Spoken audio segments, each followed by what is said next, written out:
कुलदीप यादव, दिल्ली से। जीभ में हल्का छाला हुआ, ध्यान नहीं दिया। 10 दिन, 8 दिन, 10 दिन, 12 दिन हो गए। उसके बाद थोड़ा ये परेशान करने लग गया, खाना खाने में भी थोड़ा परेशान करने लग गया। तो वो दूसरे दिन जो है उसने मेरा बायोप्सी का वो कराया। रिपोर्ट में बिल्कुल उन्होंने बता दिया कि भाई अभी ये कैंसर स्टार्ट है, फर्स्ट स्टेज है। जब हमें पता चला कि पापा को कैंसर है तो एक टाइम पे तो हम घबरा गए थे कि यार ये क्या हो गया, क्योंकि आज से पहले ना ये चीज़ मतलब सुनी थी या क्या, पता नहीं था इस चीज़ का। बस ये पता था कि कैंसर है तो मतलब मरेगा इंसान। तो फिर हमने 1-2 जगह दिखाया, बट हम सेटिस्फाई नहीं थे उस चीज़ से, उनके आंसर से। तो हमारे नॉन है देविंदर, डॉक्टर देविंदर, तो उन्होंने सजेस्ट किया कि भाई आप ना एक बार डॉक्टर शिल्पी शर्मा से कंसल्ट करो। तो जब हम लोग आए, शिल्पी मैम से मिले, तो उन्होंने एकदम क्रिस्टल क्लियर बता दिया कि भाई ये चीज़ है, कोई इतनी बड़ी समस्या है नहीं, स्टार्टिंग है कैंसर की, क्योरेबल है, तो वो चीज़ हो जाएगी मैनेज, डोंट वरी। एग्जामिनेशन पे मैंने देखा कि पेशेंट के टंग के पिछले हिस्से में एक छोटी सी गांठ है जो टॉन्सिल की तरफ जा रही है। कैंसर कहाँ कहाँ तक फैला हुआ है ये देखने के लिए हमने एक MRI कराया, और MRI के बाद ये डिसाइड हुआ कि कैंसर की स्टेज 1 थी। ये हो गया तो मेरे को इसमें भारी इतना लगा कि भाई अब तो बस जीवन लीला समाप्त है। और मेरा वैसे भी मैं स्मोकिंग बहुत ज़्यादा करता था और ड्रिंक भी बहुत ज़्यादा करता था। स्टेज 1 टंग कैंसर का ट्रीटमेंट होता है सर्जरी, तो इसलिए हमने उनकी सर्जरी प्लान की। सर्जरी के दौरान हमने ट्यूमर निकाला एक हेल्दी मार्जिन ऑफ टिश्यू लेते हुए, और उसमें जो डिफेक्ट बना उसको आसपास के मसल के टिश्यू को रोटेट करके, जिसको लोकल फ्लैप कहते हैं, रिपेयर किया।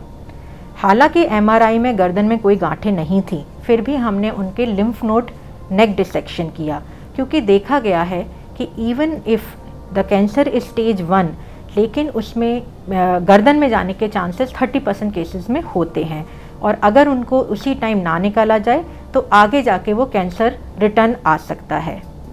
हमारे हॉस्पिटल में हम हर cancer patient tumour board meeting में डिस्कस करते हैं, जिसमें सर्जन, रेडिएशन और कीमो के डॉक्टर एक साथ बैठ के पेशेंट का ट्रीटमेंट डिसाइड करते हैं। इसलिए ये केस भी हमने ट्यूमर बोर्ड मीटिंग में डिस्कस किया, और हम सब ने ये फैसला लिया कि क्योंकि इनकी अर्ली स्टेज 1 डिजीज़ है, इनको सर्जरी के अलावा किसी और ट्रीटमेंट की ज़रूरत नहीं है, और इसीलिए रेडिएशन और कीमोथेरेपी नहीं दी गई। भाई मेरा फिर ये इन्होंने ऑपरेशन किया, सर्जरी की, सर्जरी के बाद में, और मेरे को यहाँ 1 हफ्ते के लगभग रखे। बहुत बढ़िया, मेरे को इतना यहाँ महसूस हुआ कि भाई बिल्कुल बहुत अच्छा है। और भगवान ऊपर वाला तो है ही, बाकी नीचे जो ये डॉक्टर हैं, सर्जन हैं, भाई ये भी ज़मीन पे भगवान ही हैं। अब पेशेंट मुझे दिखाने के लिए हर 3 महीने पे आते हैं। आज 1.5 साल हो चुका है। He is doing fine, cancer की कोई एविडेंस नहीं है, और जैसे जैसे ट्रीटमेंट का टाइम बढ़ता है वैसे वैसे उसके वापस आने के चांसेस कम होते जाते हैं। इसलिए धीरे धीरे करके हम उनके फॉलोअप का अंतराल भी बढ़ा देंगे। उस परमात्मा ने ये शुद्ध बुद्धि दे दी हमारे को और मेरे परिवार को कि भाई आप जो है वहाँ चले जाओ, वरना हम कहाँ जानते थे नारायण हॉस्पिटल को। भाई उन्होंने ही रास्ता दिखाया, इसलिए यहाँ आए। यहाँ आते के साथ ही सारा कुछ ऐसा अच्छा, साफ सफाई बहुत बढ़िया, वरना हम डरे हुए थे कि भाई कोविड है, कहीं ऐसा ना हो एक बीमारी के चक्कर में दूसरा जो है जान से ही हाथ धोने पड़ जाए। तो इसलिए यहाँ देखे एकदम साफ, एकदम बिल्कुल बढ़िया, और ट्रीटमेंट भी बहुत अच्छा, देख रेख, और देख रेख के बाद अब मेरा ऑपरेशन भी हो गया, सारा अच्छा हो गया।